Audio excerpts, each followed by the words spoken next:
நாளைய தினம் மீனாட்சி அம்மன் திருக்கல்யாணம் வீட்டில் செய்ய வேண்டிய வழிபாடு. இந்த உலகத்திற்கே தாயாக இருந்து காத்து ரட்சிப்பவள் அன்னை மீனாட்சி. சித்திரை திருவிழா மதுரை மாநகரில் கோலாகலமாக நடைபெற்றுக் கொண்டிருக்கிறது. இந்த சித்திரை திருவிழாவில் மிக மிக முக்கியமான நாளாக சொல்லப்படும் மீனாட்சி சுந்தரேஸ்வரர் திருக்கல்யாணம் நாளைய தினம் நடைபெறவிருக்கிறது. மே மாதம் 8ஆம் தேதி நடைபெறவிருக்கும் இந்த திருக்கல்யாண வைபவ நாளில் நாம் பின்பற்ற வேண்டிய நேரம் என்ன? நாளைய தினம் பூஜை அறையில் மீனாட்சி வழிபாட்டை சுலபமான முறையில் எப்படி மேற்கொள்வது என்பதை பற்றிய ஆன்மீகம் சார்ந்த சில தகவல்களை இந்த பதிவின் மூலம் நாம் தெரிந்து கொள்ளப் போகின்றோம். நாளைய தினம் வியாழக்கிழமை, இது பெருமாளுக்கு உரிய நாளாக சொல்லப்பட்டுள்ளது. மீனாட்சியின் சகோதரர் பெருமாளுக்கு உரிய வியாழக்கிழமை அன்று இந்த மீனாட்சி சுந்தரேஸ்வரர் திருக்கல்யாண வைபவம் நடப்பது சிறப்பு. அது மட்டுமல்லாமல் மகாலட்சுமிக்கு உரிய உத்திர நட்சத்திரத்தன்று இந்த தினம் வந்திருப்பது இரட்டிப்பு பலனை கொடுக்கும். நாளைய தினம் தேவையுள்ளவர்கள் மட்டும் திருமாங்கல்ய கயிறு மாற்றிக்கொண்டால் போதும். அனைவரும் கட்டாயம் நாளைய தினம் திருமாங்கல்யத்தை மாற்ற வேண்டும் என்ற அவசியம் கிடையாது.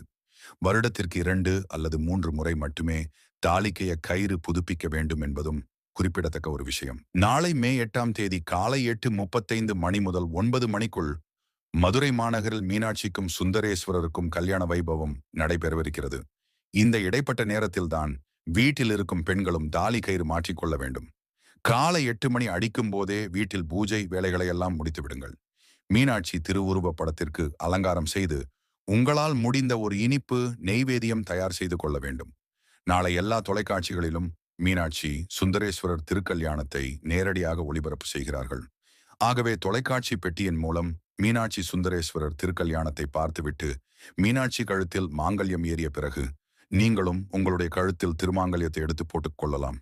கணவர் பக்கத்தில் இருந்தால் கணவர் கையில் மாங்கல்யத்தை போட்டுக் கொள்ளுங்கள். கணவர் பக்கத்தில் இல்லாத பட்சத்தில் வீட்டில் இருக்கும் பெரியவர்கள் அது கையால் இந்த திருமாங்கல்யத்தை கழுத்தில் போட்டுக் கொள்ளலாம்.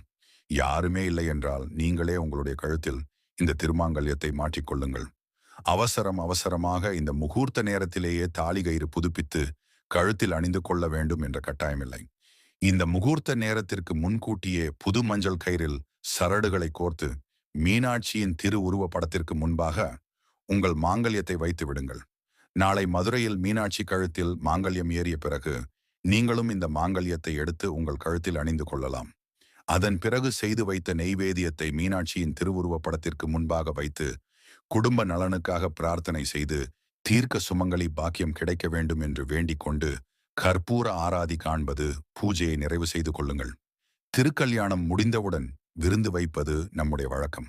உங்களது கையால் 2 பேருக்காவது நாளைய தினம் சாப்பாடு வாங்கி கொடுக்கலாம், அல்லது உங்கள் கையாலேயே சமைத்தும் சாப்பாடு போடலாம். அது உங்களுடைய விருப்பம்.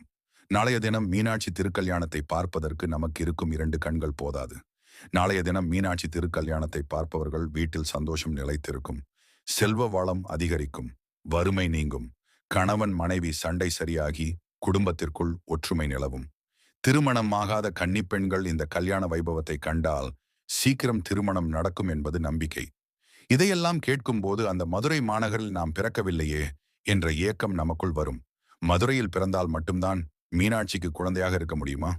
இந்த பூமியில எந்த இடத்தில் பிறந்திருந்தாலும் அந்த மீனாட்சிக்கு நாம் குழந்தையாக தான் இருப்போம். நாளைய தினம் திருக்கல்யாண வைபவத்தை யாரும் தவற விடாதீங்க. நேரில் சென்று மீனாட்சியை தரிசனம் செய்ய முடியாதவர்கள் கூட தொலைக்காட்சியில் மீனாட்சி சுந்தரேஸ்வரர் திருக்கல்யாணத்தை பார்த்து வேண்டிக் கொள்ளுங்கள். நிச்சயமாக அடுத்த வருடம் உங்களுக்கு அந்த திருக்கல்யாணத்தை நேரில் பார்க்கக்கூடிய பாக்கியம் கிடைக்கும். ஒருமுறை மீனாட்சி அம்மனை தரிசனம் செய்து வேண்டுதல் வைத்துவிட்டு வந்தால் மீண்டும் அவளை பார்ப்பதற்கு முன்பாக அந்த வேண்டுதலை மீனாட்சி அம்மன் நிறைவேற்றி வைப்பாள் என்பது பக்தர்களுக்குள் இருக்கும் நம்பிக்கை. அந்த நம்பிக்கை பலித்தும் இருக்கிறது. மீனாட்சி அம்மனின் அருள் அனைவருக்கும் கிடைக்க வேண்டும் என்ற தகவலுடன் ஆன்மீகம் சார்ந்த இந்த பதிவினை நிறைவு செய்து கொள்வோம். எங்கள் வீடியோ பிடித்தால் சேனல் சப்ஸ்கிரைப் பண்ணுங்க. உங்கள் நண்பர்களுக்கு ஷேர் பண்ணுங்க. நன்றி.